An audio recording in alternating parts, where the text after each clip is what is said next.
after the true Salahuddin went back to Damascus. And the narration mentioned that one wet day he went to visit the Hajis. And when he came back, it was cold, it's wet. He became ill. And every day his state got worse. And Al-Imad mentioned, I was with Salahuddin when he was ill. He says, by Allah, every time Salahuddin became more ill, it was as though his trust in the Rahm of Allah just increased.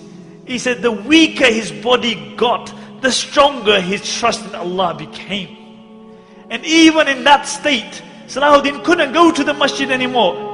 But he insisted on praying Salah with Jama'ah. And they would bring an Imam, they would help him up, and he would pray Salah in Jama'ah. On the 9th day, Salahuddin became unconscious. And Shaykh Jafar mentions that I was reciting the Quran by his bed, and when I reached the verses, Wallahu la ilaha illahu, alimul ghaybi wa shahada. He is Allah and no Lord besides Him, the knower of the unseen. He says Salahuddin had been unconscious for a while. And I heard a faint voice saying, Sahih, you have spoken the truth. And he mentioned, for 3 days I recited the Quran by the bed of Salahuddin. And he said, on the final day when he passed away, I reached the verse, La ilaha illahu alayhi tawakkaltu. There is no God but Allah, and upon Him I trust. And I saw Salahuddin's face become radiant, and he recited the Shahada, and he left this dunya. And Ibn Shaddad mentioned that this was the greatest calamity to befall the Muslims since the demise of the Khulafai Rashidun. Ibn Shaddad mentions that many times I had heard the saying that I wish I could die on this place. And I always thought that this was an exaggeration. But he said, I realized the reality of that statement when Salahuddin passed away. He said, I wish I could have died on the place of Salahuddin. And Abdul Latif, the famous physician, says that he was mourned like a prophet because everybody loved him. The good loved him, the bad loved him, the Muslims loved him, the non-Muslims loved him. Everybody loved Salahuddin. And what did this king leave behind him? King of Egypt, king of Syria, Lebanon, Yemen. What did he leave behind him? He left 1 dinar and 47 dirhams, some armor and a horse.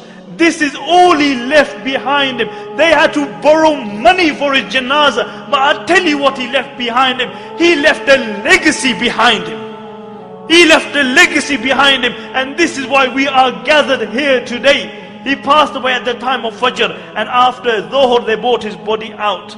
And the narrations mention that people screamed and cried as though the whole dunya had just become one place. And many people, when they saw his dead body, they couldn't believe it. They became unconscious. They didn't attend the janazah because they couldn't believe that Salahuddin had passed away, the liberator of the holy lands. And how was Salahuddin buried? They had to borrow money for his janazah. And Qadi Fadil gave a fatwa that Salahuddin should be buried with his sword, so that on the day of judgment when he's resurrected, and one of the 7 people who is under the shade of Allah is Imamun Adilun, a just ruler. When he's under the shade of Allah subhanahu wa ta'ala, he is leaning upon his sword.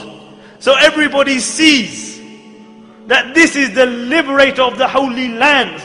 And on his tomb they wrote, because this was the man who liberated, this was the man who flung open the gates of fortresses and castles of the Christians, one after the other. And on his tomb they wrote, Oh Allah, as his final victory, open for him the gates of Jannah. Open for him the gates of Jannah. And my dear respected brothers and sisters listening at home, Salahuddin is one of the greatest heroes of Islam. And this is why we have gathered here to remember this.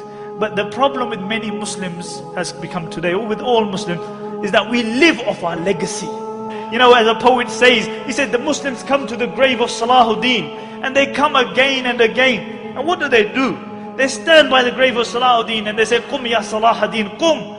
Oh Salahuddin, stand. Stand up, oh Salahuddin, we need you. Can't you see what's happening in Iraq? Can't you see what's happening in Afghanistan? Can't you see the supine, spineless leaders that we have? Oh Salahuddin, we need you to liberate the holy lands. The poet says they come and they say, Qum ya Salahuddin, qum hatta ishtaka marqaduhu min hawlih al-afuna. He says, they come to his grave and they say, oh Salahuddin, stand, stand. Until his grave began to complain about the stench around it. And the poet says, كم مرة في العام توقظونه كم مرة على الجدار الجبن تجلدونه أيطلب الأحياء من أمواتهم معونة. He said, how many times in the year are you going to wake Salahuddin up? He said, how many times are you going to whip Salahuddin for your own cowardice? And then he says sarcastically, أيطلب الأحياء من أمواتهم معونة. He said, has it come to the state that the living have started asking the dead for help? The living have started asking the dead for help. Nobody aspires to be a Salahuddin. Nobody tries to be a Umar ibn Khattab or Abu Dhar or Abu Bakr radiallahu anhum or a Khadija or a Fatima. Nobody aspires to be like them. We live off our legacy. You know, we remember these people, but none of us aspire to be like them. We can't be cowardice because we believe in a hereafter. You can't celebrate the life of Salahuddin and Umar ibn Khattab and then be cowardice yourself.